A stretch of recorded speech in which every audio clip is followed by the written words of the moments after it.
Humble and Fred's Interesting All-Canadian Ale. You know, when interesting comes along, my friends, I simply must have some. I like to gather it up in a metaphorical embrace, gently drizzling the interestingness all over my body. Should you pour Humble and Fred's Interesting All-Canadian Ale on you? No, but if you want to be more interesting, I would. Attempting to transition to interestingness? Do as the interesting do. Go yoga like Humble. Be charming until the yoga people insist you be less charming. I don't know if you know this, but Fred has a PhD in the flatulence. But even the fragrance of his back end is interesting. And Dan may not be as interesting, but he is very clumsy. The Dan falls off his chair and bumps his head every day. This is Dan Normal. Humble and Fred's Interesting All-Canadian Ale. Go to the Stonehooker Brewery and get some. And warm the inside of your belly, smearing the interesting all over the inside of you.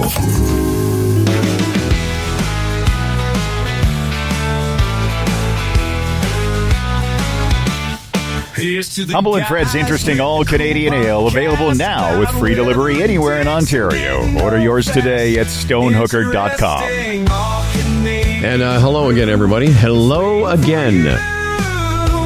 That's Dan. I'm Howard. There's Fred. This is the show. Hello. Hello.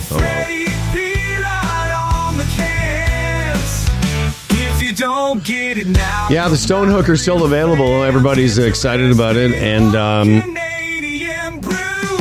we had a discussion about how long it will be available. And that is to be determined. They're part of our program for at least another month. So I'm assuming that while they are advertisers, you'll be able to get the beer.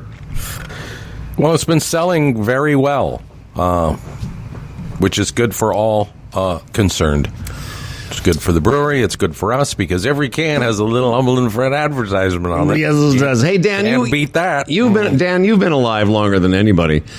When in the old days, when you guys used to say it was selling like hotcakes, Right. What is the etymology of that? Is that even the word? I think that's the word. What is the origin Selling of like that? hotcakes? Yeah, no. What is that all about? Back when we called beer mead in those days. That's right. Or back you're so old. You used to call it grog, didn't you? Yeah. Well, hotcakes are a big thing, in the hotcake world. You can't beat a big hotcake sale. If you're down at your hotcake emporium, they go. So that's where that all came from. But that would be in the 16th century when hotcakes just came up. Yeah, when you were a Viking. Hotcake? Yeah, well, that's another great question. There's cake, and then I get it. So, but whoever heats their cake up, and who calls them hotcakes? Yeah, I think it's pretty much pancakes, isn't it? Well, that's what I thought it was. Oh, maybe yes, and that's why I asked you, one of the pioneers, why you guys called them hotcakes and not pancakes, and when did that transition happen? Well, probably around the time that they got before they were fluffy. So they were really kind of like large crackers originally. We're in an era where people listen to this and go, "You're so fucking lazy. You can't Google that. It's like arm's length away. All that information. Yeah, wait, you guys are sitting here asking each other. Huh? I know you can Google it. I just wanted to hear what Dan has to say. Oh, no, I understand that. I understand that part of the bit. Okay. I'm just saying. Yeah, no, as an extension, people are going, I see, you can Google it, you assholes. Yeah, exactly. You Google it. I want to Google it. I want to see what Dan has to say. Right. By the way, I misspoke, and I can't be... So I said entomology, which is the study of insects.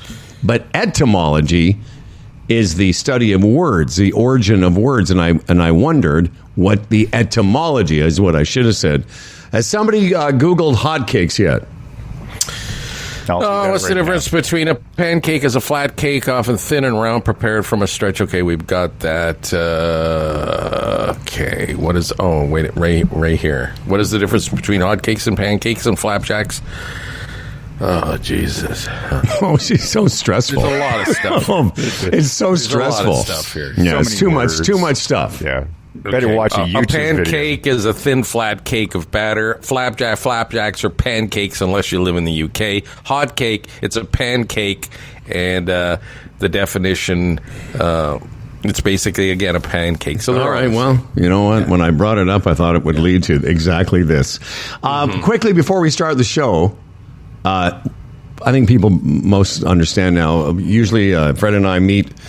We sign on about 15 minutes before the show, Dan a little bit later. But for the second day in a row, as soon as Dan signed on, Fred was very concerned that Dan put out a shit tag on his trailer. And I guess because, Dan, why is that? Because you were away from the trailer, and Fred just wanted to make sure that when you got there today, which is Wednesday shit day? Yes, but you've mixed it up because Fred didn't put his shit tag in yet, and I am here now, so therefore he's... So as a good neighbor, you're going to put the tag on it. Oh, okay, I get it. Yeah. See, my daughter and the kids were there all last week, so they I assume they were pooping. So it needs to be emptied. Yeah. Okay. Well, my favorite part of the conversation is when you offered Dan a bucket of your shit in exchange, and you said, "Dan, would you like a bucket of my shit?" You know, and then Dan went along with it, which I thought was very clever. I said as fertilizer. As fertilizer, that's right. It makes things grow really good. Oh, yeah.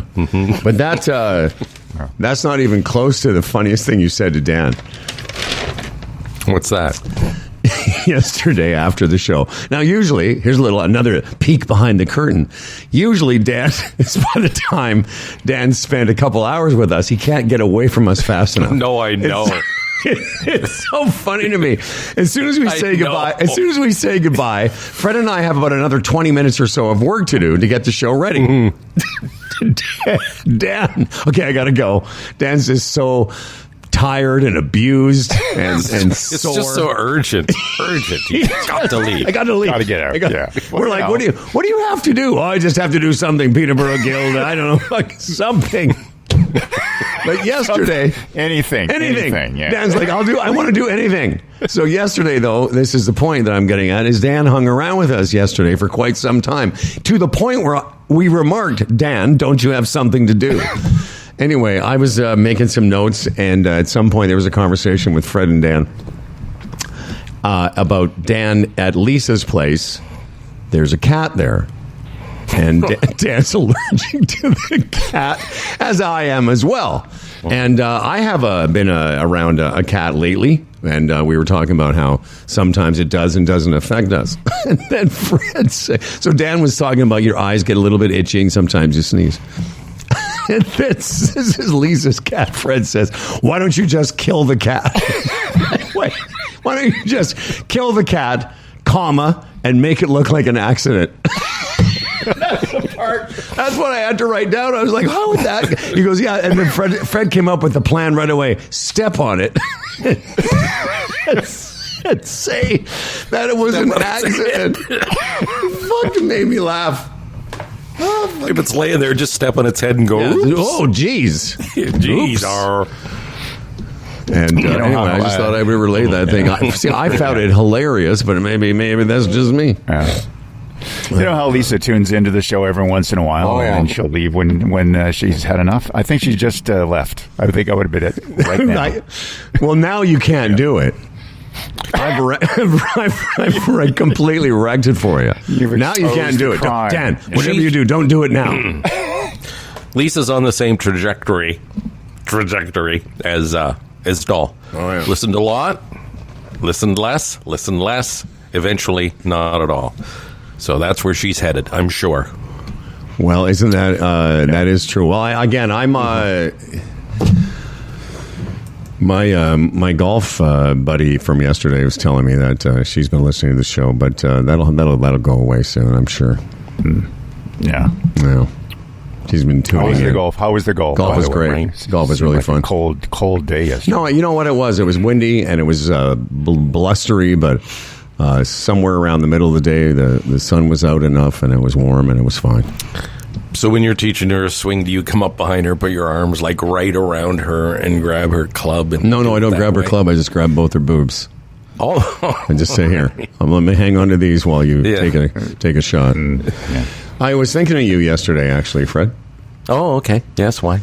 Because we were playing this little par 3 course, but it's like long holes, like 150 yards, 160 yard holes. It can be fun. Yeah, it was really fun. On the third hole, she hit her drive about pin high, and then she had about a 20-yard pitch shot that she hit to 6 feet, and then she sank the putt for par, and I said, that was amazing. And as we're walking to the next tee, I said, I think you can beat Fred. She said, like, what? You can't.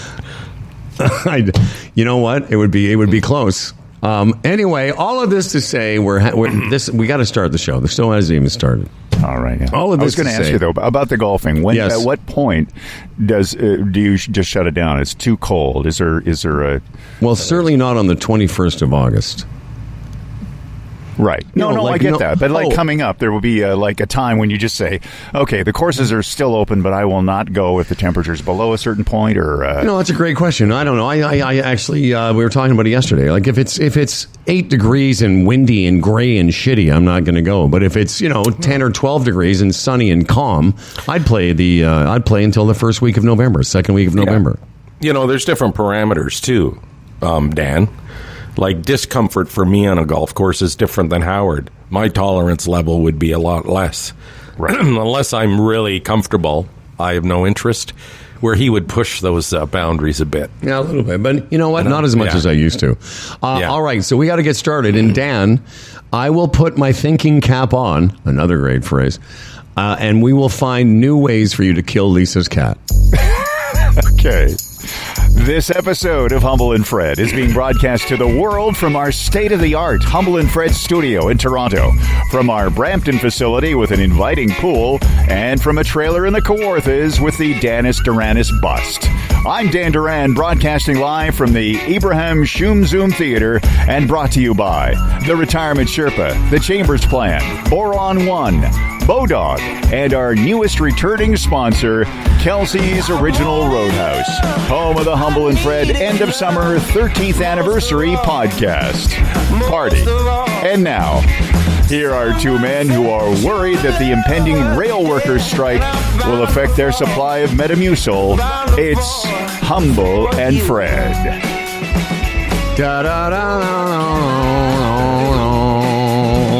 Yeah, that's the next thing. This rail strike. Yeah, I'm not. Prices of all the sorts of stuff are going to go up, and they're going to blame it on the rail strike. Yeah, you know what they're like. Those people out there, they're always up to something, up to no good. That could be one of the things we'll discuss when our good friend Tony Clement joins us, fresh from another summit somewhere. I don't remember where because it was a while ago. I saw him on Instagram or something. Moving goods, cargo. I'm in Halifax Harbor, and this big ship is going down the harbor with I would have to say hundreds and hundreds of containers on it. And I just thought, obviously, I would assume it came from overseas. And Delise said probably China. And I'm just thinking, can you imagine that, working on that ship, all those containers, the hard work, being on a ship as it crosses the ocean, moving very, very slowly. There's a whole other world going on out there, guys, that you don't appreciate. I appreciate. No, I know you do. I see these things. You see and you appreciate. I take these things in. Yeah, I know. I put myself on the deck of that ship for a few minutes. I just put. You know what? I'd like to put you on the deck of that ship. It's way back to China. Just watch you, wave to you in the distance as your little arms were flailing. How am I on this ship? I'm like, well, you wanted to be on this ship. Yeah. That rail workers strike, though, it's going to affect more than people think. One big one would be that out west, that's harvest season right now. All the grain that's coming off the fields, and won't be able to. So it's going to the granaries right now are shutting down. They don't want any more right now because they're worried about it. They're going to lock out on Thursday if they don't come to a deal, and I know. which is tomorrow. And the other thing is it's going to affect anything that runs on the CN-CP rail lines will like the GO. Yeah. It's going to shut down I think the Milton line and the Hamilton. Well, is there any way we can avoid this strike, Dan? Well, I don't know. I don't know what the issues are. I haven't studied it that much. Okay, well, I do have a question, though, because, again, you've been around a lot longer than Fred and I. When you were a little boy, did you, in fact, ride the rails from town to town? Yeah, as a hobo, I jumped on the Oh, I thought you drove the first spike. Yeah. The last spike, not the first No, the one. last spike. Oh, the last spike. And it was modeled after his clank. Yeah. Guys, not to get serious, but Oh, here we go. have you ever just stood there and looked at, been in a field or something, and you look at a rail, like railway rails, and they go as far in the distance and then maybe appear around a bend, and fully appreciate, that infrastructure? Because have you ever watched them do rails? They have to get the gravel and they have to mount it properly, and then just think about that. Driving those spikes in those rails right across the country. How awesome that is. And then these big, heavy trains are on it, and they hold them. Very rarely do they screw up or let go or, derailments. I mean, they happen. But just the whole infrastructure and how that thing works fascinates me. Think about it. Well, Wait. I'm thinking about it right now. Give us a second to catch up. Yes, fascinating. The railway system of Canada. Where I grew up, this is Moose Jaw, where you can walk out to which we used to do. We used to walk along the tracks as kids and just, take a stick and bang it on. Or you'd, take a coin where you maybe put a coin on the track. That's what you were supposed to do as kids. Yes. Yeah. But, in Saskatchewan, where there's not much else going on, you can see those railway, tracks reach far and wide, miles and miles of them. Mm-hmm. Fred, there was a time in this fair land when the railway did not run, when the wide, majestic mountains stood alone against the sun. Wow. Long before the white man and long before the wheel, when the... Do you know that song I'm quoting, by the way? No. Continue. That's Gordon Lightfoot's Canadian Railway Trilogy. You never heard that song? If this fascinates you, Fred, you should next time you're driving through the mountains. I think it's near Revelstoke or around that area on the Trans-Canada. Yeah, there's a couple of sections there where they there's all kinds of tunnels that go through the mountain, but the most fascinating one is the rail tunnels that go in a circle in a mountain. Because that was the only way they couldn't raise the to get up, right? To get up the slope. Dan, if I may, I'm surprised you fellas don't know this song, but it's a very famous song about what Freddie's talking about. The immense undertaking that was the Canadian Railway. There was a time in this fair land when the railroad did not run. When the wild, majestic mountains stood alone against the sun. Long before the white man and long before the wheel. When the green, dark forest was too silent to be real. I'll send you this song because it really does. The whole song. I mean, again, it's a Gordon Lightfoot song, so it's 7 minutes long. No, but I mean, talking about being able to tell a story in a song, like, Jesus Christ. But what that first line I quoted was, again, it's been in my head for, since I was a kid. For some reason, I knew that song. But yeah, Arlo Guthrie, City of New Orleans. That's sort of a railroad song too, isn't it? I always liked it. Remember that song? Yeah, I do. Hey, another observation before we move on from this. I said that to Dahl, too, while we were driving on our road trip. The miles and miles of highway. The automobile is what, just 100 years old now? If that? Maybe 100 years old? No, I know. Yeah. And when they first developed the automobile, it was like, okay, we got this thing, but now we got to run it on something smooth to make it, viable. And within 100 years, just the miles and miles and miles. Like, for every highway that you're on, there's another side road and a side road. And the billions of miles of pavement and roads that were built within it's a small amount of time. It's fascinating. You know what, Dan? I feel like right now? I feel like I'm on a road trip with Fred. So let's say this is what you do for, 13 hours in a car. So we've covered the railway. We've covered shipping. Now we've covered the automobile. By the way... Don't forget the bucket of shit. No, I was going to say, I've had this conversation with you and others when I talk about, not only the car being developed 100 years ago, but within Dan's lifetime, one day there was no air travel, and then a couple of years into it, people were flying all over the place. Imagine, looking up in the 1910s and 15s and 20s, and all of a sudden, where prior the only things flying were animals, and all of a sudden these contraptions, as we used to call them, right, Dan? These dag-nabbit contraptions. These flying contraptions were all over the place, and then not very long after that, people were flying across the country. They were flying across continents. Think about that, Frederick. Well, that might be the most remarkable of all. From the first flight to the first commercial flight, from the first airplane to the first commercial flight, that length of time, we're talking like what? Not even 30 years? Within a time, within somebody's, easily within those people's lifetimes. Crazy.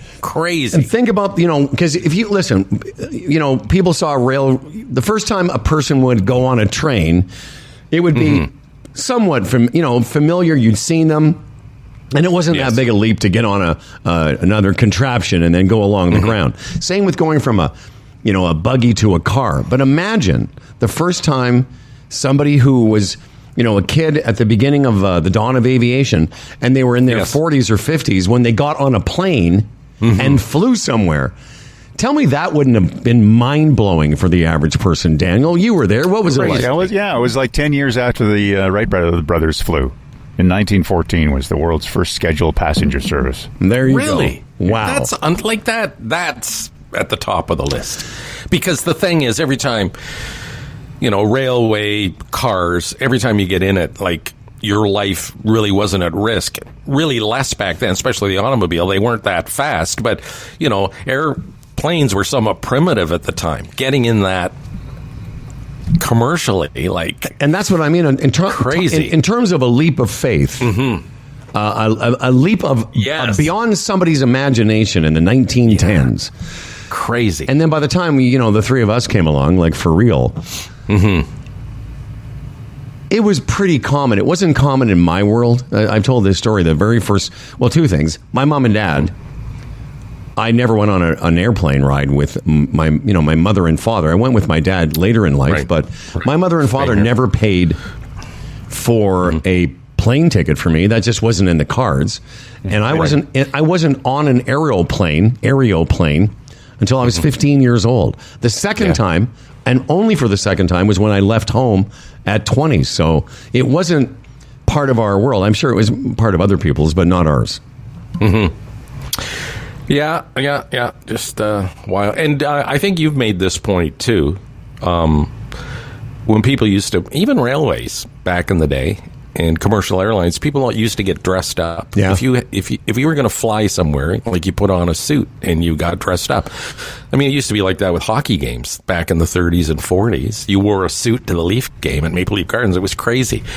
And, I imagine train travel was the same way. Well, when Dan first was a broadcaster back in the early part of last century, you used to get dressed up to go and do your radio shift.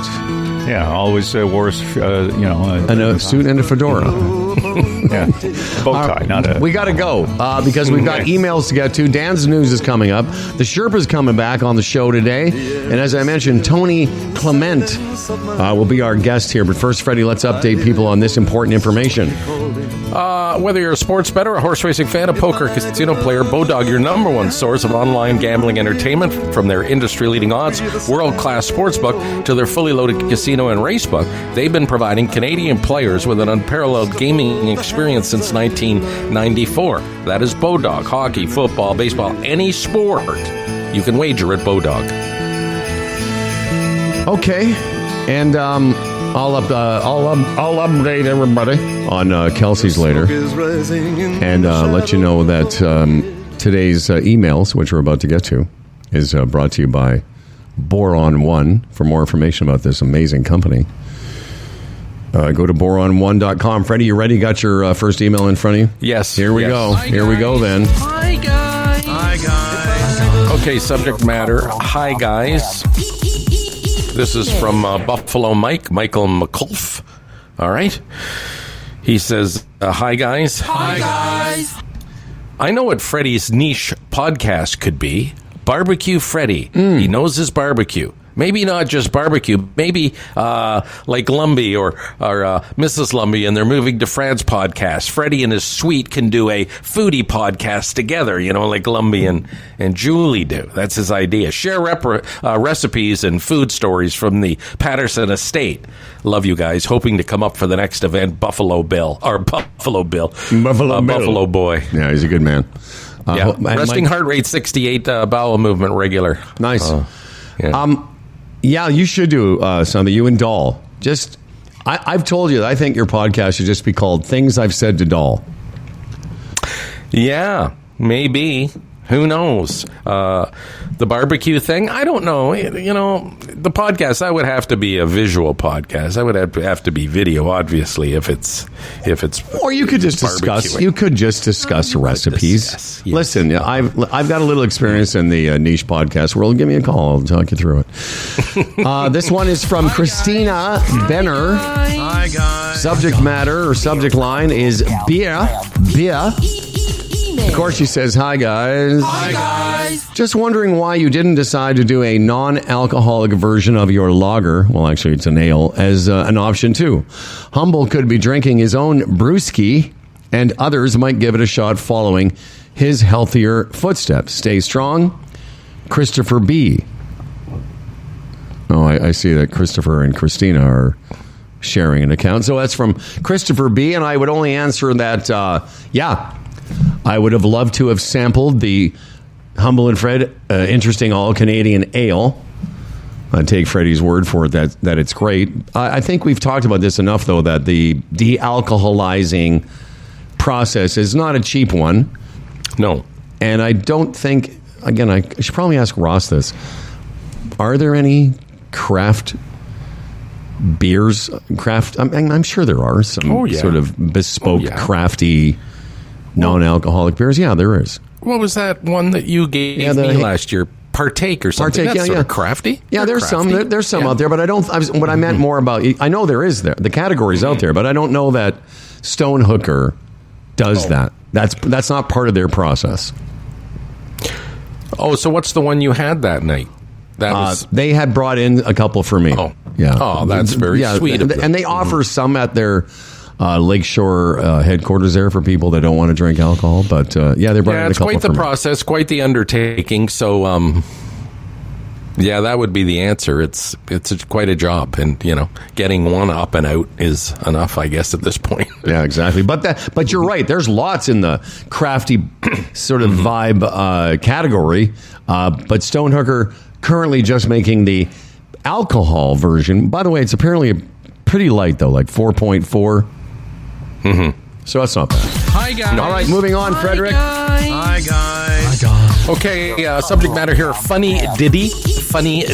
This is from Joyce Langton.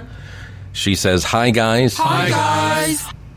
Thought you three dudes might appreciate this. Well, at least Humble and Fred will. Not sure about Dan.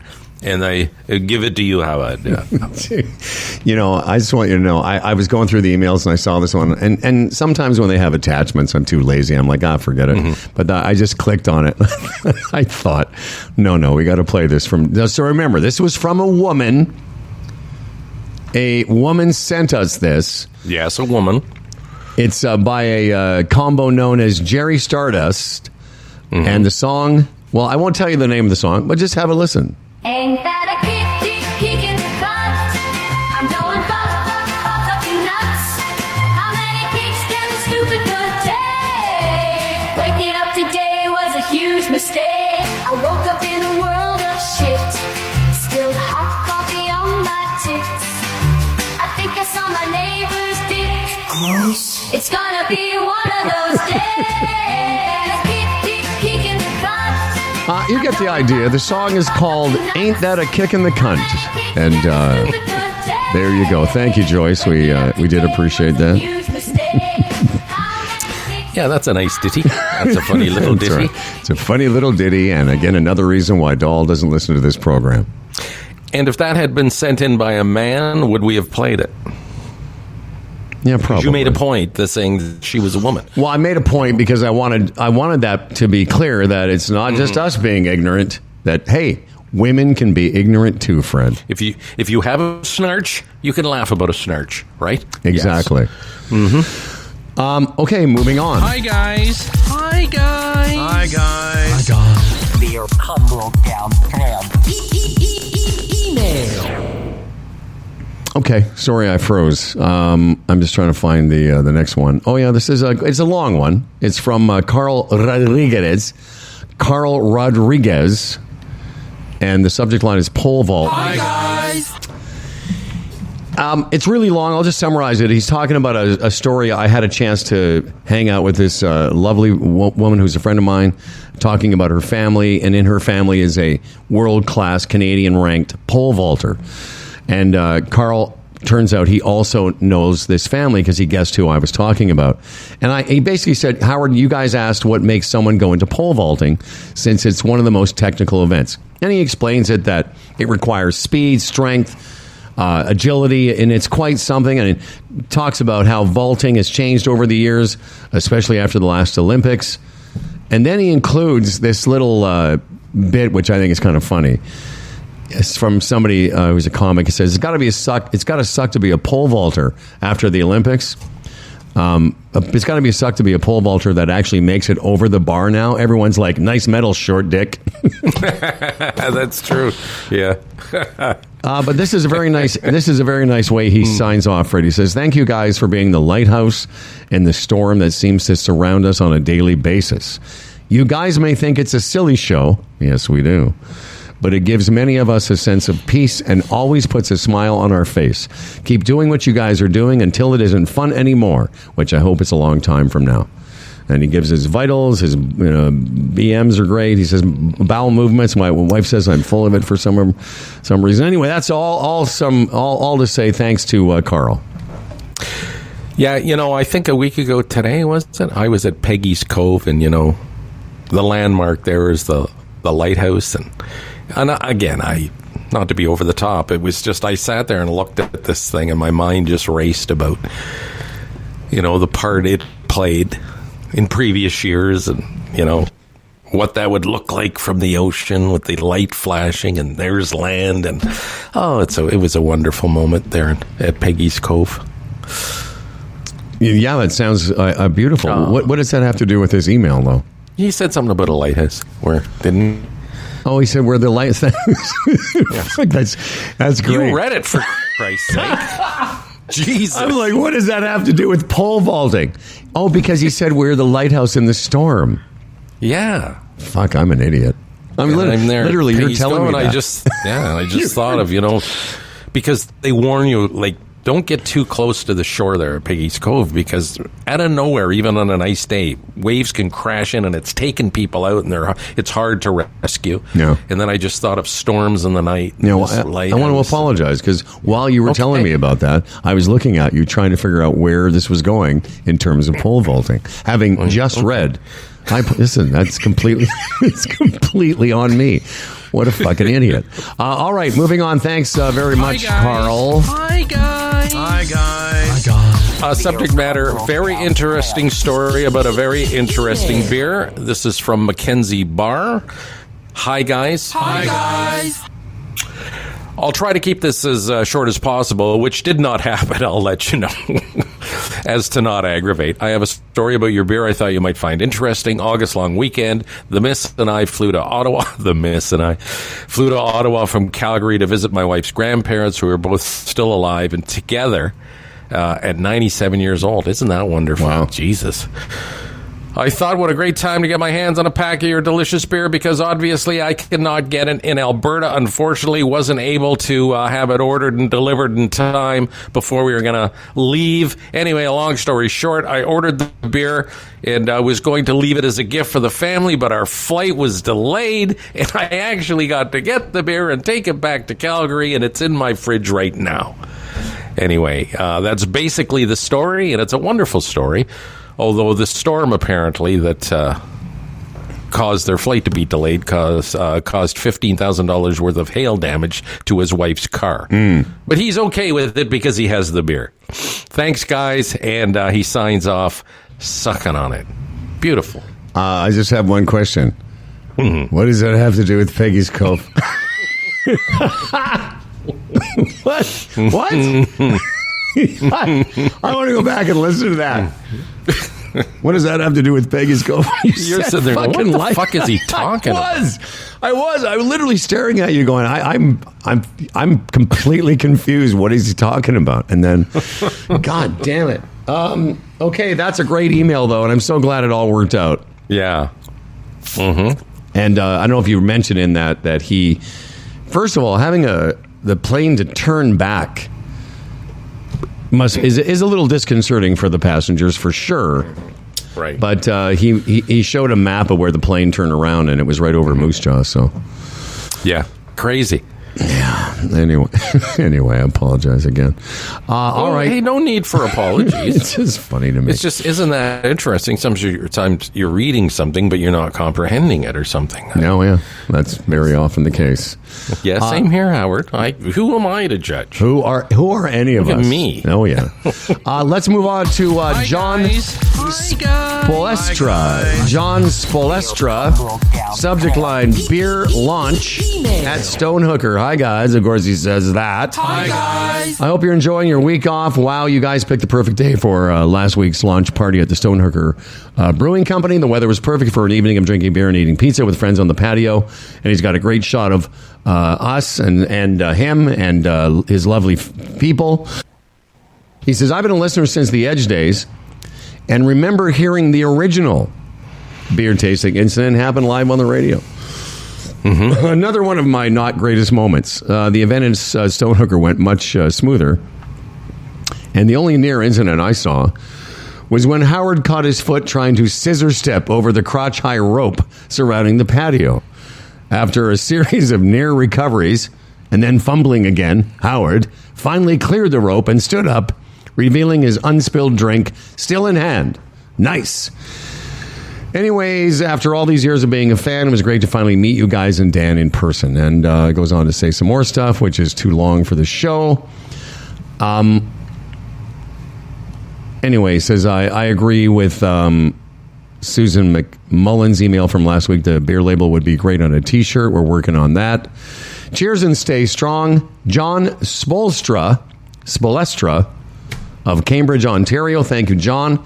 And I'll just say right now, thanks for that note. And you are cordially invited to our Kelsey's end of summer 13th anniversary podcast party on the patio. Right on. Do you have anything to add to that, or did you want to? No. Okay. All right, here we go. No, there was no real word in that I could lift and go off on. That's all. Okay. But I'm going to leave you space now and try and pay attention. Hi, guys. Hi, guys. Hi, guys. Subject matter, Stephen Harper. This is from Anne. That's all it says. Anne. Hi, guys. Hi, guys. Fan since 1989, but a first-time emailer. She says, on a few occasions, I have heard Fred wonder why some people were not fans of Stephen Harper. Well, not exactly. I just said I was a fan of Stephen Harper. I know why a lot of people weren't, but I was. I thought he was the right man at the right time. Anyway, my main reason was his government's war on science. She was not big on Stephen Harper. So the government's war on science, she says, closing research stations, slashing budgets, and silencing government scientists at a time when climate change was finally becoming a real concern for Canadians. At the very least, questionable. I have to believe that either his evangelical Christian faith or a need to protect the oil industry, probably both, influenced these decisions. She says, love the show. Heart rate is fine. Bowel movements okay since Metamucil became a thing in my life. And good for her. Yeah, all these many years later, yeah, all that stuff could be valid. I've just said I thought Harper was the right guy at the right time. And again, retrospect and hindsight is wonderful. And who knows exactly. Although this silencing the scientist thing was a little overblown because, government scientists work for the government. And before you release government information, it has to be cleared by the government. So I think that was, and apparently it's still happening under Trudeau. It's just not getting the attention maybe that it did before. But hey, decisions, listen, whenever you sort of back someone in government, I mean, it doesn't mean 100% everything they do. I mean, exactly. That's a problem in the States right now. It's ludicrous to think you agreed, or I agreed. I voted for Harper a couple times. You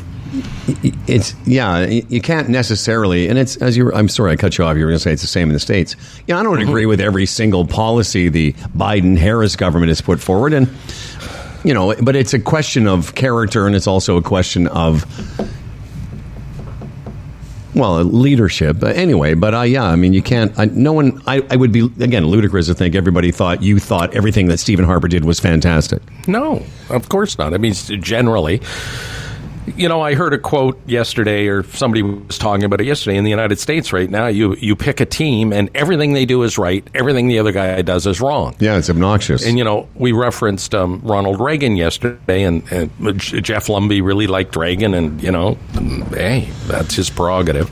But Reagan had this thing. He said, when trying to work with the other side as a Republican working with the Democrats, he said, if you agree with somebody 80% of the time, they're your friend, right?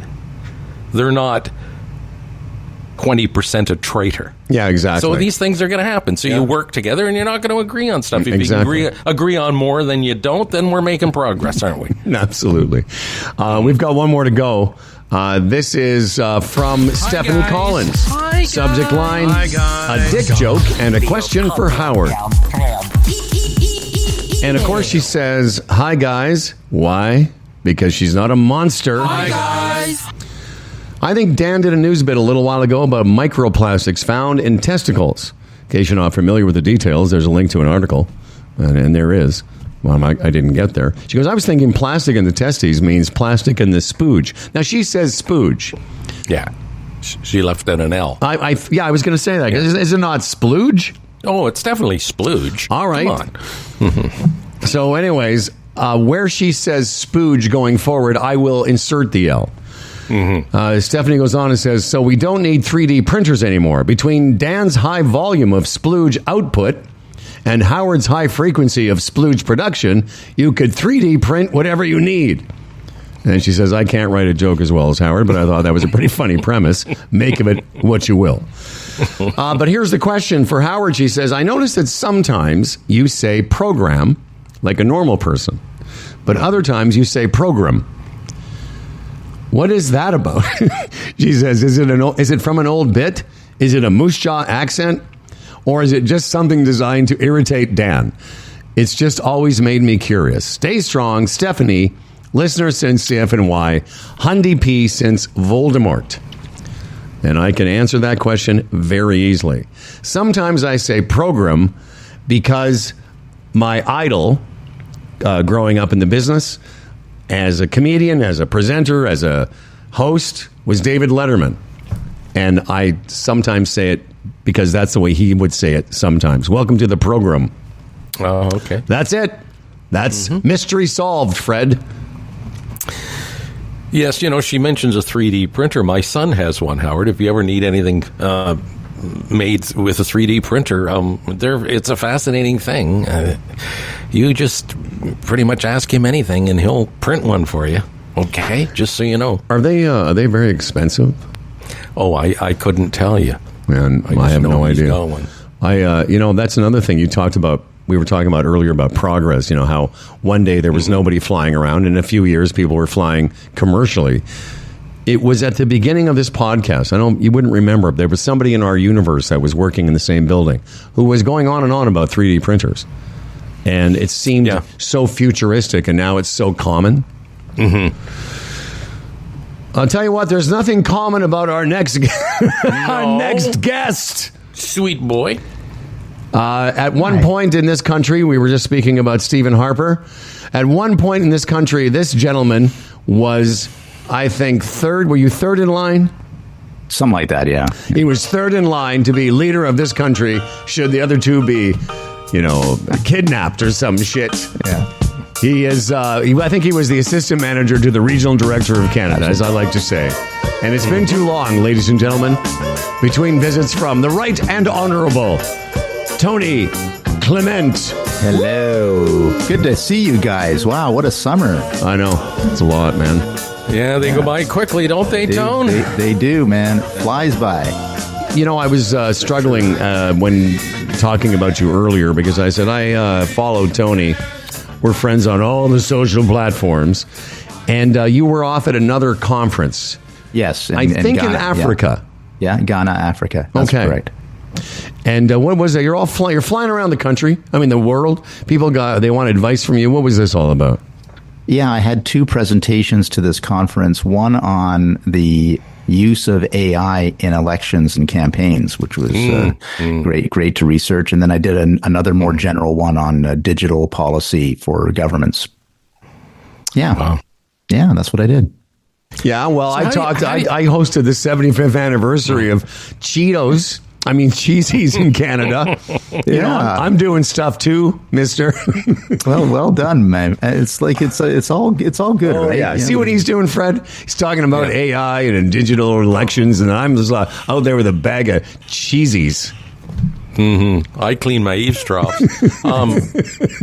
Tony, how do you become that guy?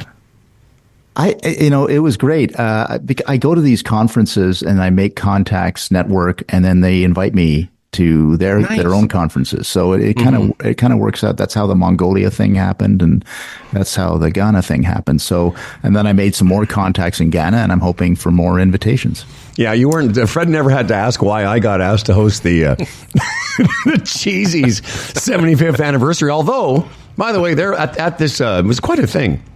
And I was with the local mayor, the MPP, the MP. They all got up to speak.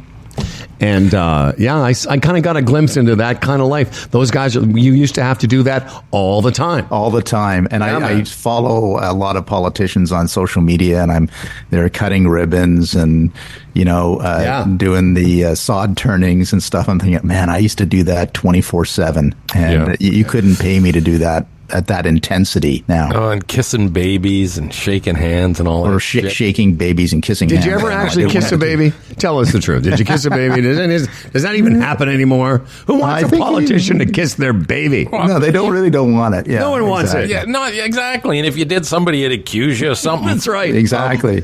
So AI, how big a problem?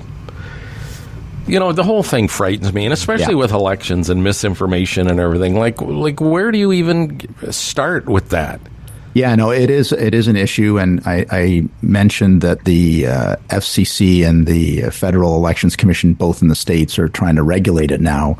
That you have to at least put a tagline or something that the image or the video was generated by AI, so that people are at least aware of what they're watching is AI generated. But I cited the example of Elon retweeting a video that was deep faked of Kamala Harris saying that she was a DEI hire and that she only got the nomination because Biden was decrepit and stuff like that. And it was a total fabrication, but he retweeted it, right? Why would he do that? A guy of that stature. Obviously, he's a fucking imbecile. But why would he do that? Well, he claimed it was parody, so it was protected speech. No, so I know. It is very. I agree with Fred. That whole Musk and Trump, sickening thing that they did last week. How could a guy that supposedly that smart be that dumb? You don't have to have say. An answer. I mean, it's okay. Yeah, it's a rhetorical question. But here's why. Because at heart, like Trump and that whole movement, they're evil. They're evil at heart. And this is what I said to Howard. And again, I may be naive and everything, watching the DNC and everything. Everything seems to be positive. A bunch of normal people wanting the best for the world, sometimes, naive in that quest. But then the other side, it's just evil. Like, for Elon Musk to do that, it's just, there's no other explanation. And he can say, parody. He's full of shit. He's just evil. Well, it looks like Camelo's doing pretty well right now. Well, it does. Yeah, we were going to segue to that. We just have to rant. Wait, but Tony, the thing is, you're like a political father figure to us. And when we get you in our presence, we just have to vent a little bit about the unfairness at the schoolyard. I picked out a couple things to play for you, but first we'll talk about this in general. Now, the narrative from the Democrats, of course, is that Joe Biden stepped down as a selfless act of a elder statesman. The other side's playing it like it was a coup. Although, if I were the Republicans, I wouldn't throw the coup word around too much after January 6th. That wouldn't be it wouldn't be in my playbook. But what are your thoughts on the switch over? Obviously, you said she's doing pretty well. What do you think about it, and what do you see in the future, the next 85 days? Well, the first thing I've been saying was the first huge mistake that Trump made was debating Biden before he was nominated. That, if there's anything that comes out of that, he thrashed Biden to an inch of his life, and now Biden's gone. So how's that working for Donald Trump right now? No, he didn't, though, Tony. Trump didn't win that debate. Okay. He was an idiot. But I get it. And the thought the perception was that he did, though. Right. But he didn't.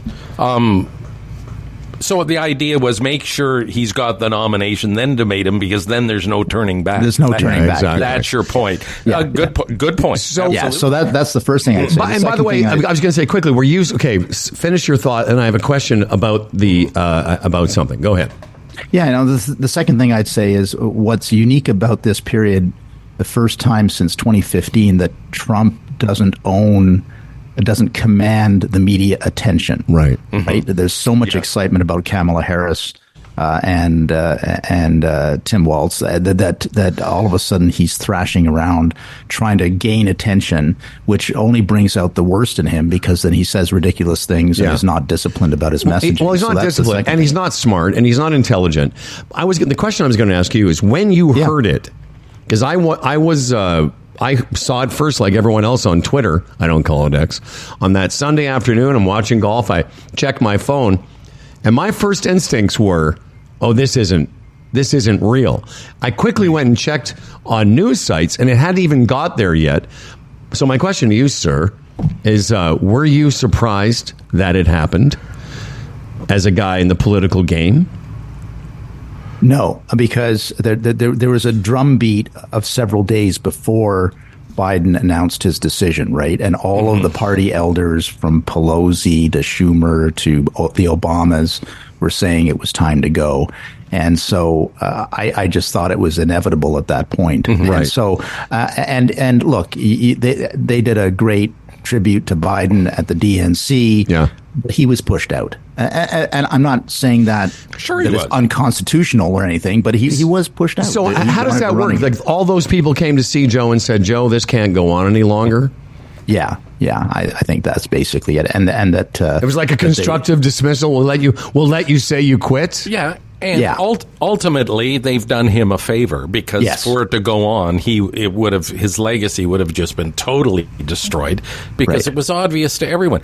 Speaking of having to go, again, a lot of people in the United States, and probably a lot of Republicans. How many Republicans do you think are really disappointed, genuinely, honestly, and I'm serious, that bullet missed? I don't know about that, but I think there's a lot of them that are now reconsidering whether it was a really good idea to nominate Trump as the nominee. And for his choice of vice president as well has come under some attack as well. So I think that we'll see where the chips fall in November. But I think that there's a lot of Republicans now second guessing themselves, saying maybe this wasn't such a good idea, because it worked when Biden was the Democratic nominee, but it's not working very well as Harris is the nominee. Well, I wanted to ask you about that. Why? And this goes to forget Fox and the extreme Newsmaxes and News One. how come the mainstream media, and I mean the New York Times and MSNBC, why don't they go after Trump's cognitive decline with the same enthusiasm? Because that's what it was. Post-debate, I don't recall ever seeing like all news outlets over all political spectrums going after somebody's cognitive decline the way they could be every day with Trump. The sharks, the batteries, the I'm better looking, all this nonsense trail of, whatever it is. How come you don't hear that, do you think? Well, I think that let's just confine it to the liberal mainstream media, who were starting to panic that Biden was going to lose to Trump. So they all got on the bandwagon to nudge him out. I see, so I'm not really surprised at that, to be honest with you. There is a liberal media establishment in the United States, and there's a conservative media establishment in the United States. And the liberal media establishment all came to the conclusion that Biden was that they are deathly afraid of a new Trump administration. So yeah, if they can get on the bandwagon of saying maybe a better choice is Kamala, that makes sense. Yeah. And here's the thing. It wasn't like, call it a coup, whatever you want to call it. No, it's not a coup. It's not a coup. No, yeah. And it wasn't done through any deviance. Like, he was completely cognitive and there was some policy thing or something they pushed him aside for. They did it out of compassion. It had to be done. Well, Fred, yes, but all political organizations want to win. Yeah, okay, of course. No, I understand that. Yeah, but I understand that. But if he had stayed in the race, it would have been a train wreck.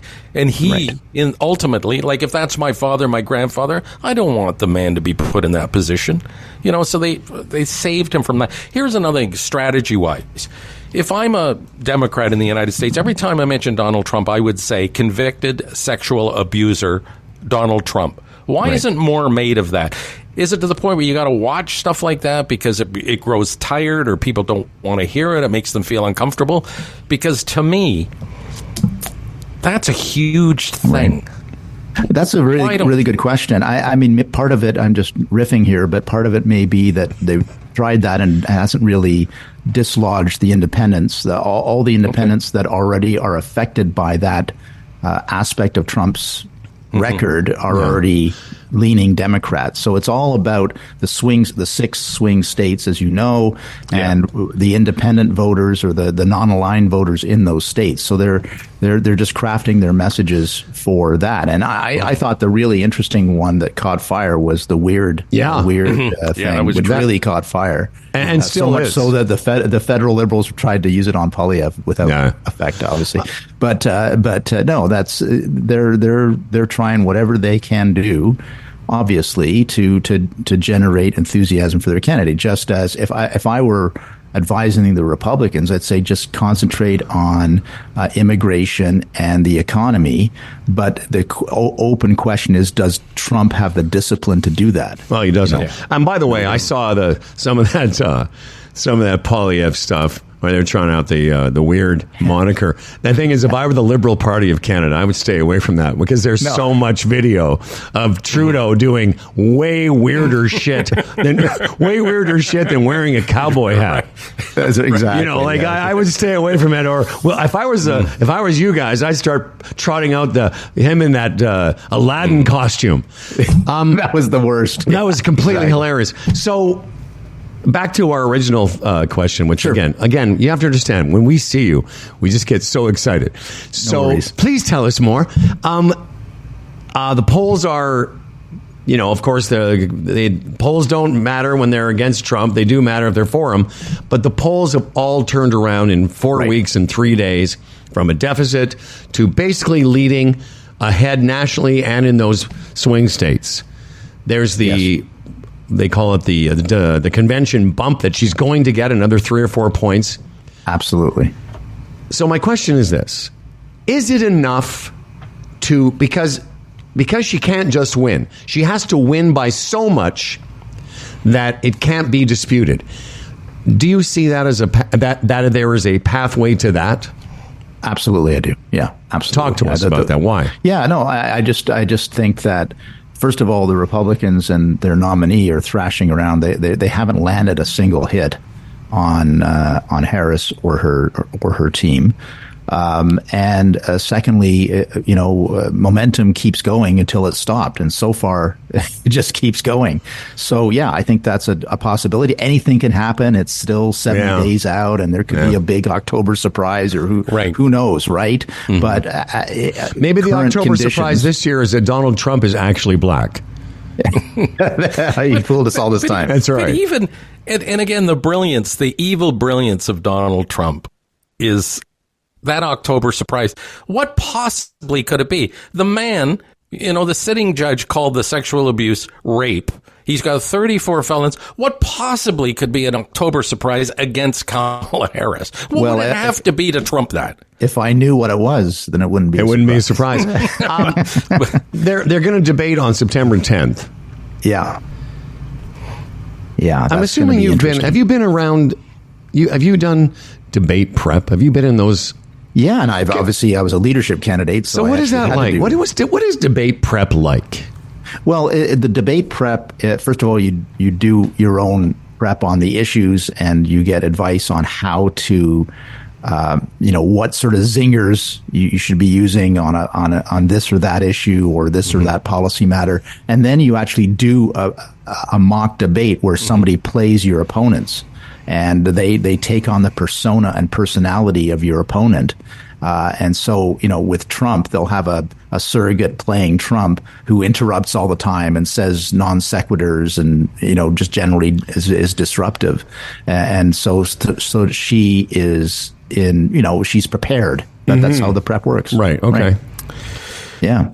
Yeah. It's like I heard that Kamala, she's actually got somebody that does a Trump impersonation. Wow. Yeah, I heard that too. That's great. Yeah. And he's going to be there. And again, they go through every possible thing. Listen, much smaller level, and I know how that works because when I was a program director in Peterborough, the guy I worked with, sometimes before we saw a client, we did that. He played the client, and you know what? It really, really helped you sat in the room with the person. It did. Sometime when Fred's on vacation, and I just want to do a show by myself, I have my dog Stan play Fred. How does he do? He does very, very Tony, good, Fred. I have a word of advice for you and PP. Yes. Once, Trudeau or whatever, an election, is either called or it's time for an election, you guys don't go negative. Don't talk about what's wrong with Canada. Because I think I'm really getting the impression in the United States now, the people in the middle, they're tired of Trump's negativity. Yeah. It's fatiguing. Yeah. And again, Canadians notice that, and we're going to be conditioned for that by watching the Americans. Right. So when you guys go, it can't be Canada sucks, Trudeau's wrecked everything, we're this, and don't do that because I'll tell you, you'll lose this. But that's a fine, I think actually Trudeau's. And Trudeau's going to be negative too. Don't forget. No, but Fred, that's a fine line. You've got to be able to talk about the other side's records. But the way they do it in the States, and I think this is what you're getting at. Like if Trump had the discipline and intellect, which he doesn't, to speak about policies in a sort of a understandable manner, but what he does is, this is a country in decline. It's going back to the 1920s. There's going to be a depression. Everything is ruined. It'll be going to socialism. Like none of that. And that's a very good point I think you make, Fred. That that type of politicking is becoming wearisome. It's because it's such a contrast to the joy and enthusiasm that the Democrats are showing. Right. Yeah, can I add one more thing? Yes, to this? please. I've been thinking, yes, we need you to add.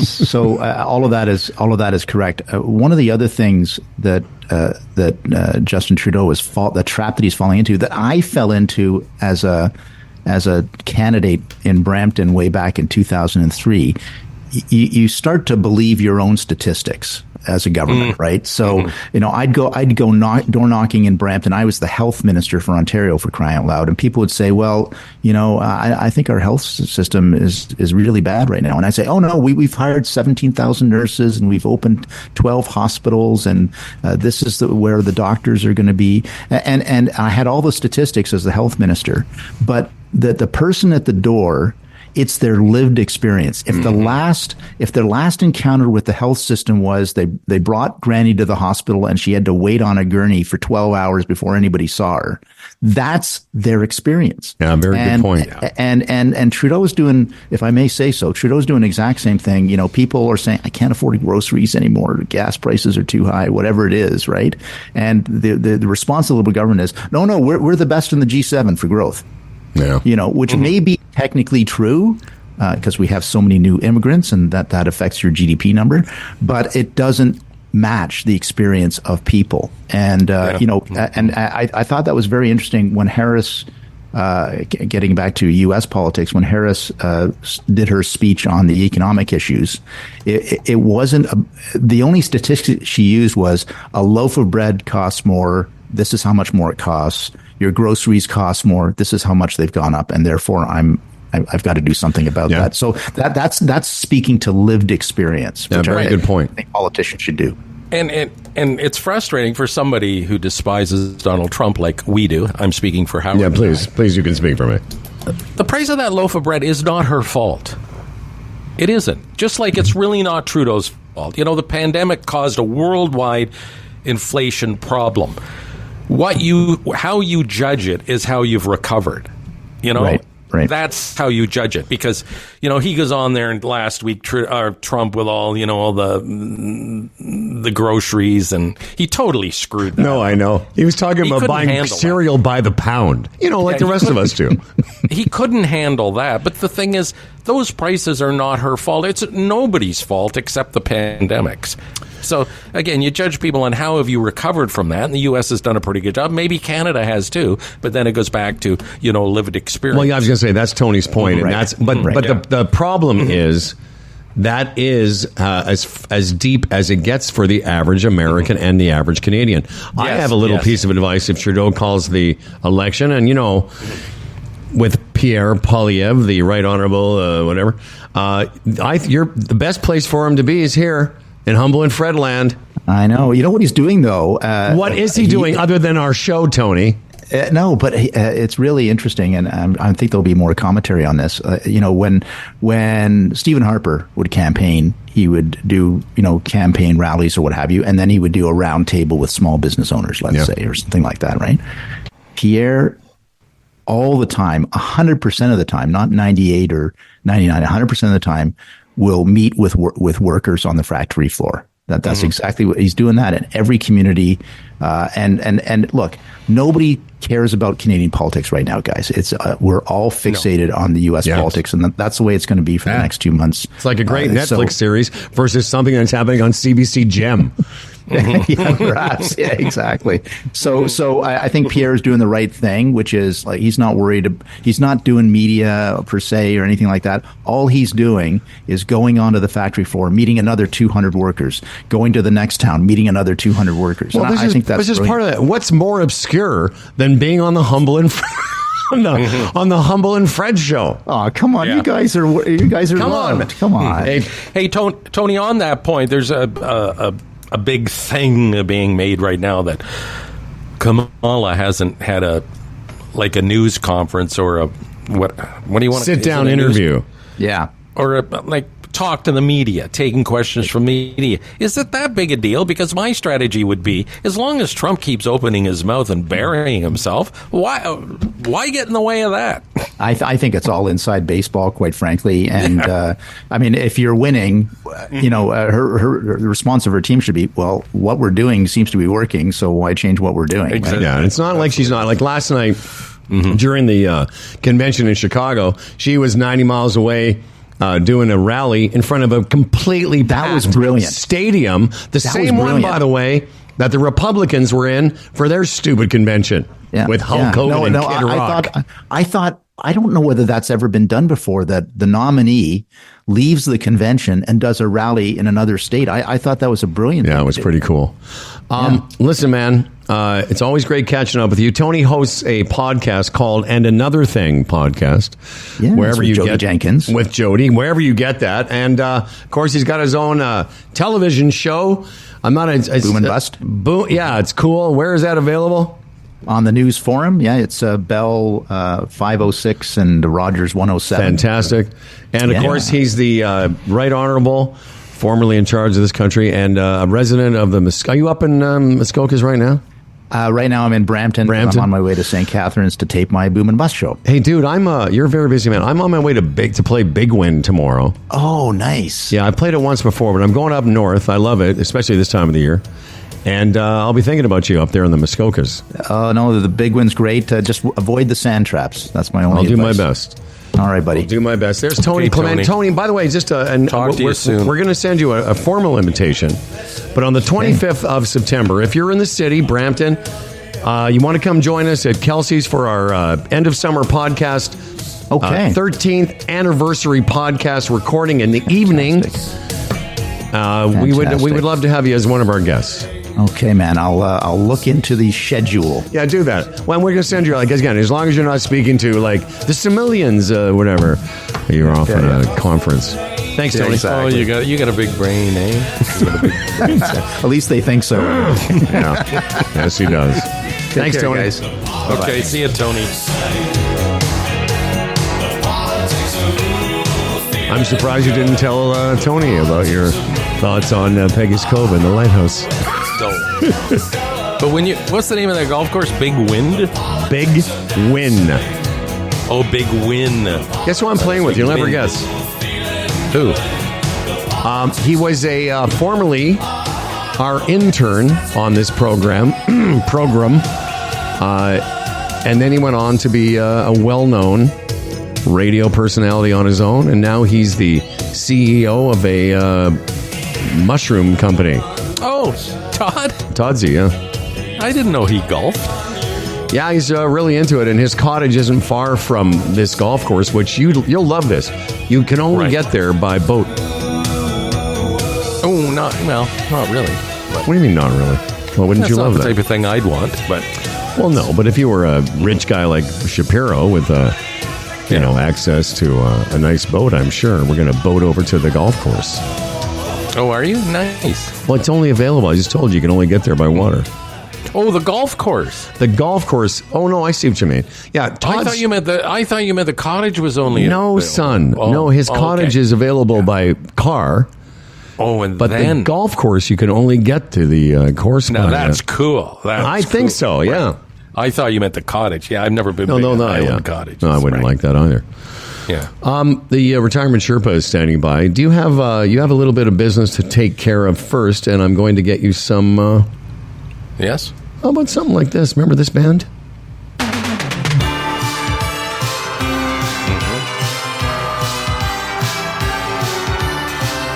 The band is Naked Eyes, and always something there to remind me. Boom 97.3. Hey, Chambers of Commerce Group Insurance Plan, Canada's #1 group benefits plan for small business. Go to chamberplan.ca today, get a free quote.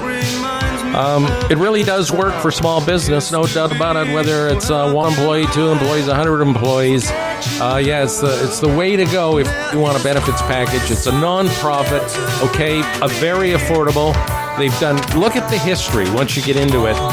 Holding the line on premiums, you're not going to get any big surprises. It's just not what they do. It's prescriptions, it's dental, all the things you would want, all the basic things you'd want from a benefits package. And then there are add-ons. It's amazing. An HR component if you want, the teledoc system.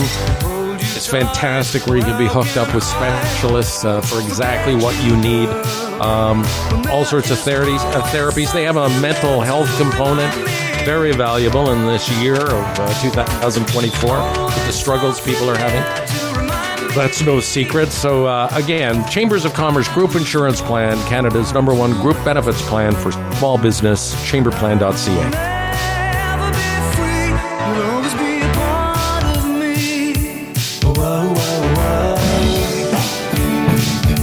It's been a minute since we've had this gentleman on our program. Now I can't stop saying program. He is one of our dearest friends and greatest supporters. Let's just call him what he is. He's the greatest supporter we have. Him and the entire Sherpa family Always a pleasure to welcome back to our program the OG Sherpa. What? Tim.Niblett at RaymondJames.ca. And here he is, Timberly. Hello. Good morning there, boys. I missed you guys. Missed you too, sir. You've been here, there, and everywhere. Yeah, you've had a busy summer, Tim. In fact, I've got a Humble and Fred shirt on there. I got to change my screen a little bit. That's an old one, too. That's very cool. Well, you do. It's very handsome. Have you been working out, Tim? He's jacked. He's jacked out. He's jacked. That's like that song, Party or whatever. Yes, I work out. No, the upper body strength needs a little bit of work, Fred. My drives are full of warning track power right now. I've seen Tim only from afar, though. Oh, no, I think maybe we said hi. But I see him on the golf course. I wave at him. I say hi, and I yell, "Hey, Tim!" And he's like, "Hey, stop Tim, yelling at me." He's like, "Stop yelling at me." I'm just busy waving to empty groups of people that aren't really there. That's all. That's right. Hey, Nibs, just give people a little sense, because I know you were on a pretty cool vacances. Where exactly have you been? Yeah, so we were out in France. Didn't get a chance to go see your buddy Jeff there. But we started in Nice, spent a few days there. It was just amazing, just fantastic. And ended in Lyon and did lots of cool places in between on a river cruise. Wow. Was it hot? It was scorching, man. Yeah, wasn't it? We were close to the hottest place going. It was in the 90s pretty well every day. And when we went to Châteauneuf-du-Pape, which I tell you, I'll finish that part. It was over 100 degrees when we went there. But we're big fans of the Niagara wine region. We just had some friends up, took them there. Boy, the Niagara wine region is world class, man. Like, it's got nothing to apologize for compared to France or Italy or whatever. It's fantastic. Excellent. Well, it's good to have you back, and it's nice to speak to the OG Sherpa. And let's get to some Sherpa-style information and the question, and it's a great one. Should you retire outside of Canada? Now, before you answer that question, I picked out a statistic that I thought was somewhat interesting, and that is Canadians have surpassed China as the foreign country that bought the most U.S. real estate last year. Wow. Canadians spent a total of $5.9 billion on houses south of the border. Almost half of those purchases were vacation homes, with over 40% of that half typically in Florida. So that's obvious that Canadians have an appetite to move to the States. And that statistic about 40% in Florida, that's answering kind of a question: should you retire outside of Canada? Well, there's certainly an increasing number of people spending part of the year outside of Canada, and more as they can, I guess. But, with being in France and loving it and knowing about Jeff and Julie, and, we got clients who moved to Costa Rica, like in their 50s. They just left Canada and moved there. Some have had work things maybe in England for decades and choose to stay there when they retire. So I thought it'd just be fun to say, what if you just lived outside for the whole darn year? What if you permanently moved outside of Canada? It's a big undertaking, though, isn't it? There's Absolutely. a lot of, you got to get a lot of ducks in order, right? Like, healthcare would be huge, and again, determining the cost of living and how the Canadian dollars will work there, and so many things, and making sure it's the right place. You don't want to move there and then find that it isn't the right place. So, oh, absolutely right. Healthcare, of course, is super vital as we get older and older. I mean, to my understanding, Costa Rica is very good, which makes it attractive to lots of Canadians. Our pals who are an increasing amount of time in Portugal, I don't know that they'll move there permanently, but might. But they get all their health care over there now and are very comfortable and confident with that. I guess in a way, Fred, we got to do the Maslow's hierarchy of needs and worry about your most important things first: the food, the shelter, and family and friends. You're gonna. there might be places you could go where you already have a little bit of a social network or have a group of people that you know, whether it's family or former coworkers, which is why I think a lot of whatever. people, That's super important too, which is why right? a lot of people move to Florida, the 40% that vacation that we spend the winters there. But I can tell you two things from talking to Jeff pretty much weekly since since he moved there in the fall of 2019, 2020. The two things I wouldn't have thought, one is being away from family and friends is definitely something to consider. But there's a lot of Sherpa-style stuff that has to do with retirement funds, taxation, government stuff. There's a lot of regulations that I've been privy to hearing about that is a big, I mean, yes, lifestyle, cost of living, all those things are important, but there's a lot of, as Fred said, a lot of ducks to get in a row. There's a lot of regulatory stuff that is more than just moving from province to province. Absolutely. Those things always matter, regardless of where we live, of course. You can actually, of course, find a lower cost of living elsewhere, and you could at different places just in Canada, too. But, it's... What if you don't speak the language? Maybe Italy sounds like a great place to go on holidays or something like that. But if you're living there permanently, yeah, you'll pick it up. And if you're adventurous, then that can open some more neural pathways for you as we age. But you got to take those things into account also. Yeah, but the language thing, you go over there with the attitude, good, I don't have to talk to anybody. Yeah, perfect. You could do that. Yeah. I'll tell you, Jeff. That Jeff's could be a good fit for some people, yes. right? Jeff's wife is bilingual. She's from Montreal, and Jeff has spent, I just talked to him on Sunday, 3 or 4 years, having French lessons, and still, he still needs Julie for all the regulatory things. Yes. All that stuff, licensing and permits. It's just all. That's a big consideration for people. Yeah, if you didn't have that, and I read an article recently again about San Miguel de Allende, where Howard and I have spent time, and it's still a great place to retire for Canadians. Again, cost of living, so many things. When you consider, there's no heating costs, and in a town like that, often there's no air conditioning costs if you're right in the right type of dwelling, and food prices are kept low because they have to think of the locals, and on and on and on and on. And so, like $1 in Canada is like $1.40 in San Miguel. So. Those are things, if you investigate, there are places where you can move and actually increase or improve your standard of living. Well, and another thing you can improve if you choose it right is your longevity as well, right? I mean, we get to this stage of life and realize that being healthy and staying in one piece and not just living a long time, but living vitally a long time, of course, is important, right? So you got like Sardinia, Italy, and Loma Linda, California, and Icaria, Greece, and all that are blue zones. I think I've heard you guys talk about those before, where the longevity is greater than the norm. Those are kind of things you could end up finding or getting in moving. Well, the bottom line is, if you're thinking about it, this is a guy, the retirement Sherpa, that's thinking about it as well. And as we always say, it's worth a second opinion. If you're with somebody else, that's fine. The Sherpa will talk to you.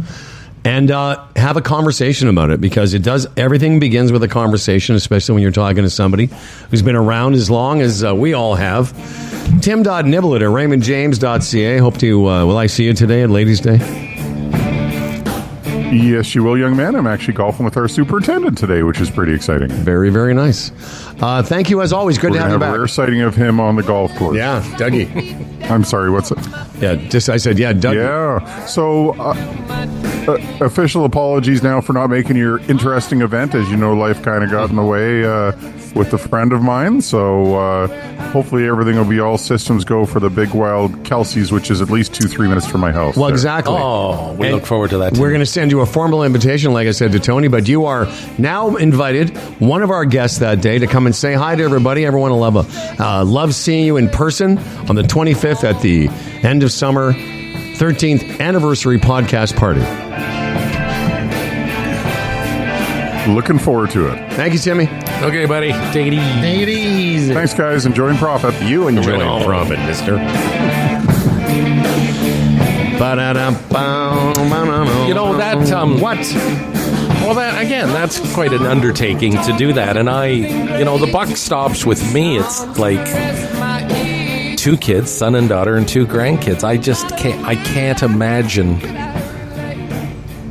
that being like an event to see them. It's just, there's people to do that, and great if that's your situation. But I just could not imagine like permanently living in another country and having my loved ones here. It's a total disconnect for me.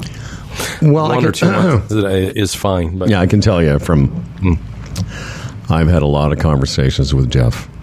Mm-hmm. And Jeff's really good at this stuff. And his wife is really good at this stuff, and she can do it in French.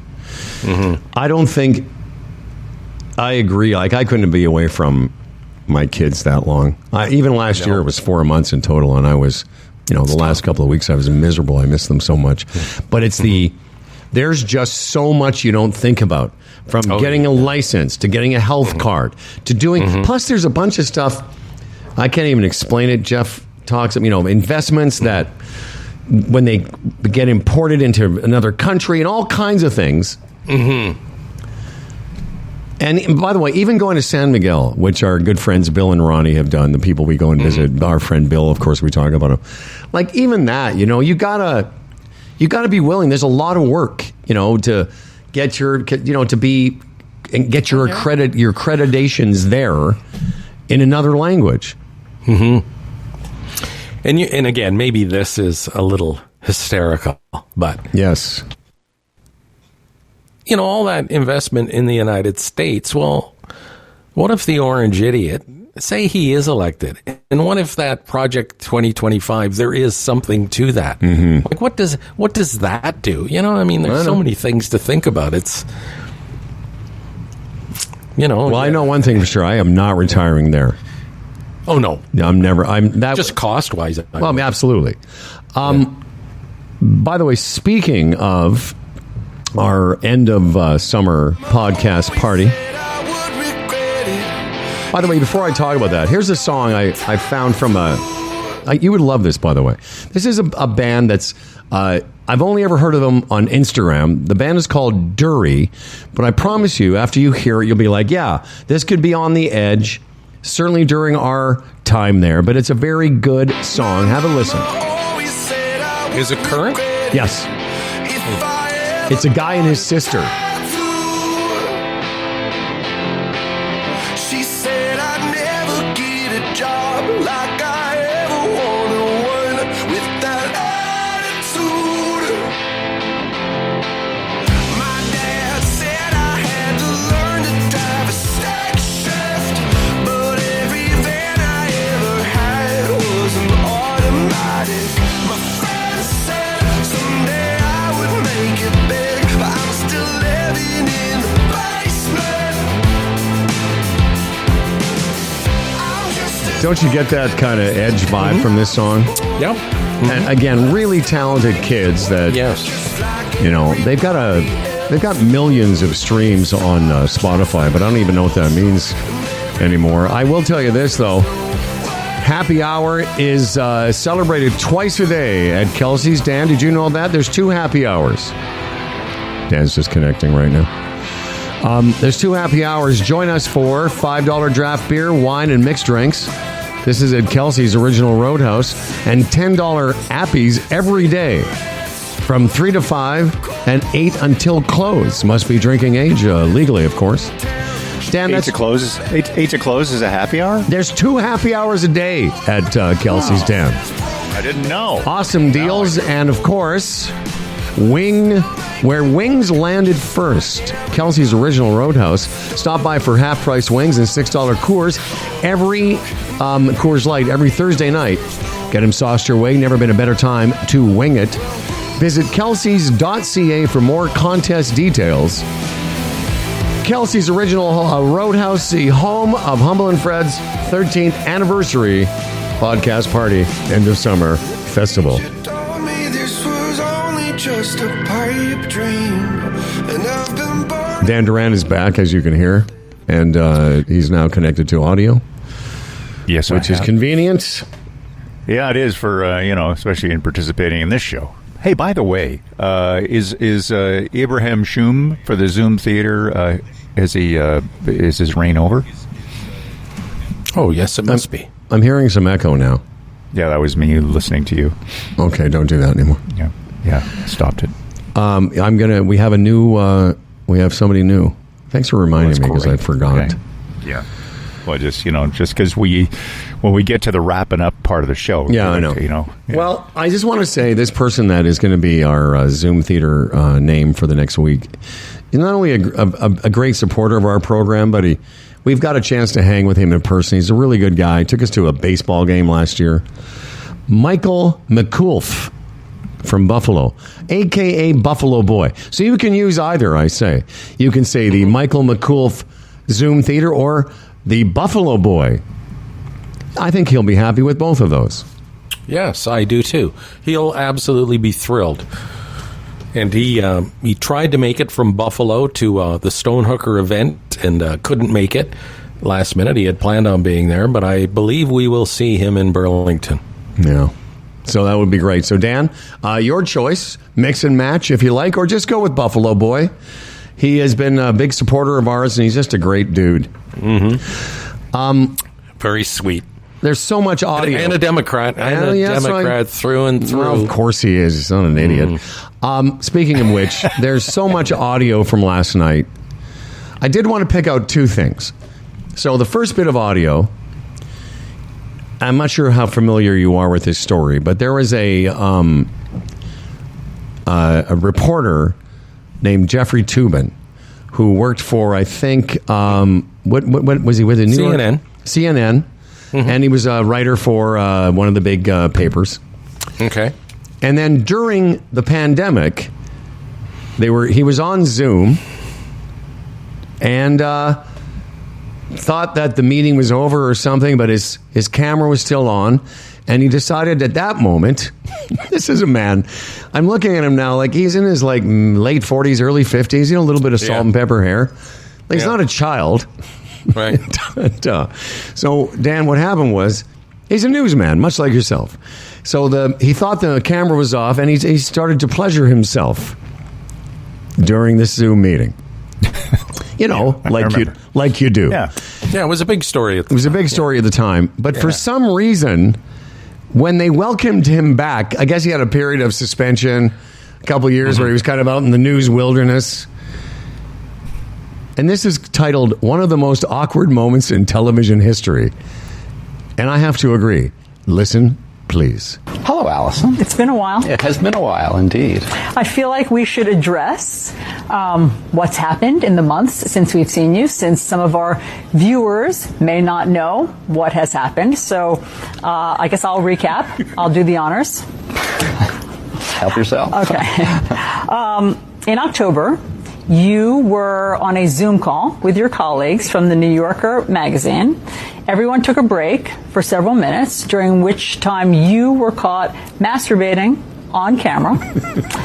You were subsequently fired from that job after 27 years of working there. And you, since then, have been on leave from CNN. Do I have all that right? You got it all right. Sad to say. What was the point of that? Yeah, and you were masturbating? Yes, you've got that right. Sad to say. The point of what? Saying it that way? Yeah, why even bring it up? Well, that doesn't surprise me nowadays. It'd be like, oh, yeah, you got that pervert on your show. You know, what, are you going to ignore that or whatever? But, well, we get the same pushback when Tony's on. People think that every time he's on, we should address the fact that I don't know what he did, send pictures of his wiener to somebody. I don't even remember. Mm-hmm. I just love that, though. Where you were masturbating? Yeah, I mean, it's even like the Bill Clinton thing with Monica Lewinsky. It was bad. That was an insult to the office, the Oval Office in particular. But you know what I mean? It was consensual. You can't compare that to Trump raping a woman. You know what I mean? No, exactly. And the thing is with Jeffrey Toobin, he's making a comeback. It was sort of like a victimless thing. He didn't hurt anybody. He offended some people. But so, you know, on some level, you got to say, okay, that was stupid. But, you know, we're not going to destroy the guy because he didn't hurt anybody. So well, and you know, you that would be interesting if somebody's interesting, is it? If one of these people were interviewing Trump and said, well, let's now, Trump, you were found by a judge to be liable for sexual assault. The judge called it rape. What do you think? Like, of course, nothing ever sticks to Trump. No, she made it up. I don't know the woman. The other clip I wanted to play, speaking of Trump. Was that a recent clip, by the way? No, it was a couple years old, yeah. Yeah. It's a few years old. But I found it, and I thought, I missed that. It takes us a while to catch up. Well, the thing is, I knew the clip was old, but it's still awkward as fuck. Yeah. Just the way she does that. And you were masturbating? Yeah. So this clip I'm going to play is just a little longer than 60 seconds. But I think before we get to Dan Duran's news and wrap up the show and this week, this is just masterful. It is Michelle Obama. And think about all the vile things that Trump did with the Obamas and that right-wing, oh, she's a man, and Trump for years questioning Obama's birth certificate because he was a black man. And, of course, most recently, Trump questioning whether Kamala was black. Is she black? A black. And, Howard, further to that, Fox News, the news network for imbeciles, for Neanderthals. Well, it is. And again, if that's your source, you're an imbecile. But I'm attracted to it all the time. All the references to Michelle Obama on Fox, like comments, letters to the editor, or whatever you call them, she's called Mike. They call her Mike, and they claim that she's actually a man. I know. That's why I said she. Great, eh? That's one of the in that universe. That's one of the vile things they say. But here she is, taking Trump on head on, and you got to hear this last line. Now, unfortunately, we know what comes next. We know folks are going to do everything they can to distort her truth. My husband and I sadly know a little something about this. For years, Donald Trump did everything in his power to try to make people fear us. See, his limited, narrow view of the world made him feel threatened by the existence of two hardworking, highly educated, successful people who happen to be black. Now, here's the best line, Dan, coming up if you haven't heard this. I haven't. Wait.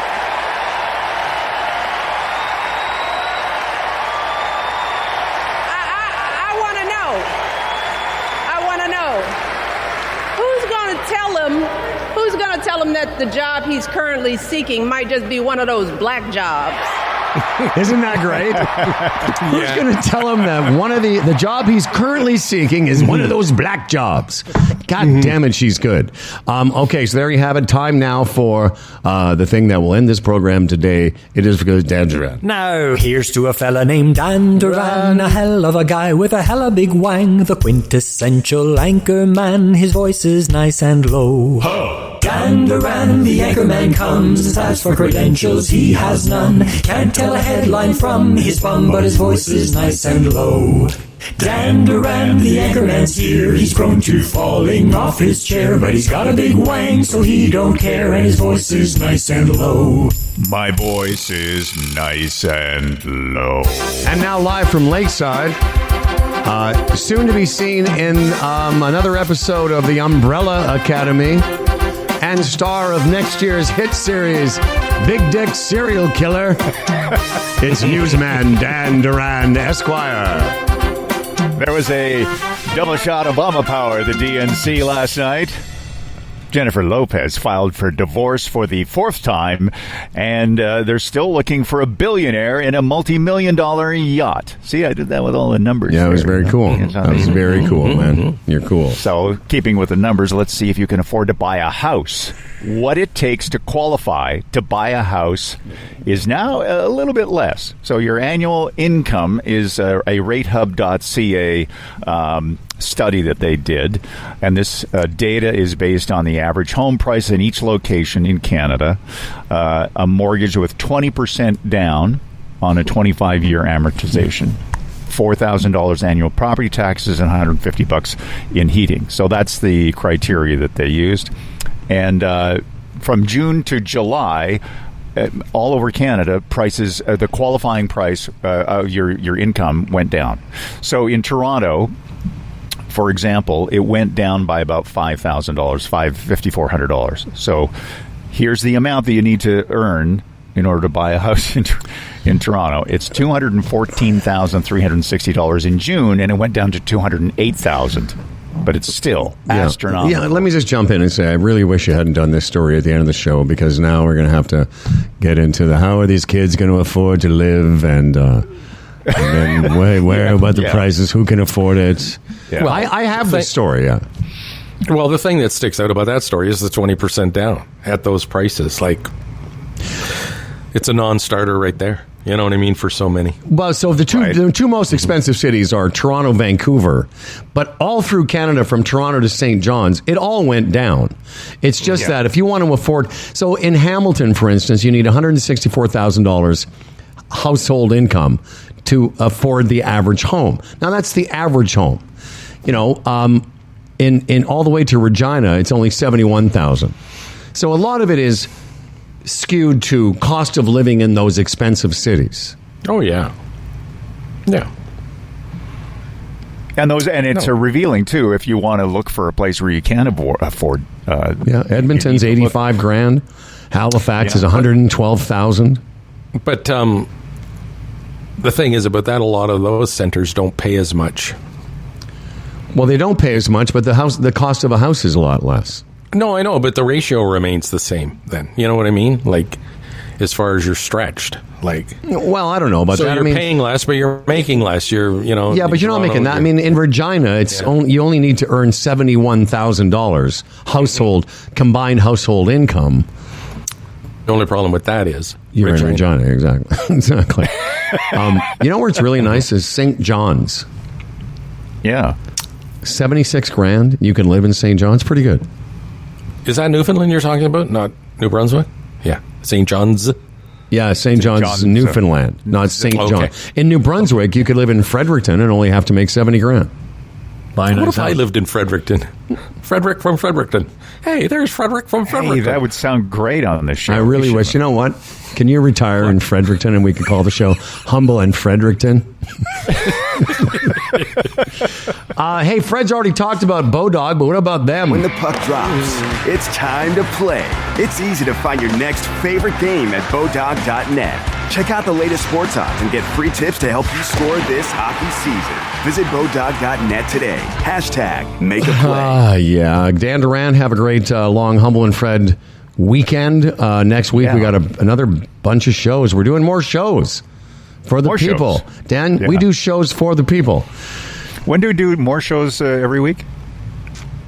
Like more shows. After September 21st, when the summer ends. September 21st. Yeah, we don't start doing we're not going back to that for a while. Next weekend, we welcome back Greg Wired to this program. It was part of our early days in the podcast. We had him on lots. Really talented musician. We have tried to get him on for the September 25th thing, but he's busy. So we're looking forward to that, and we hope all of you will be back with us, safe and healthy and well. Also next week, I think dropping is our old friend Bingo Bob, who was our producer and, created quite a, career for himself in the industry, the radio industry. He's got a great story about being a poker dealer.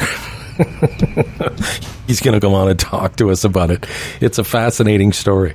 The pressure. Things you don't think of. No, exactly. It's a great story. Dan, maybe you could have a story about your poker. Great way to wrap up the Let's show. just there. wrap up a show. This episode of Humble and Fred was brought to you by the Retirement Sherpa, the Chambers Plan, Boron One, Bodog, and our newest returning sponsor, Kelly's Original Roadhouse. For contests and comments where you read all the emails, Humble and Fred at humbleandfredradio.com. Tell us what you think. We want to know. Humble and Fred at humbleandfredradio.com. And something you can do to help us out is subscribe to the podcast, rate the podcast, maybe give us a review. We would really appreciate it. For Humble and Fred from the Buffalo Boys Zoom Theater, I'm Dan Duran. And remember, when riding the rails or standing on the bow of a container ship, there's a whole other life there, and just another way to enjoy every goddamn day.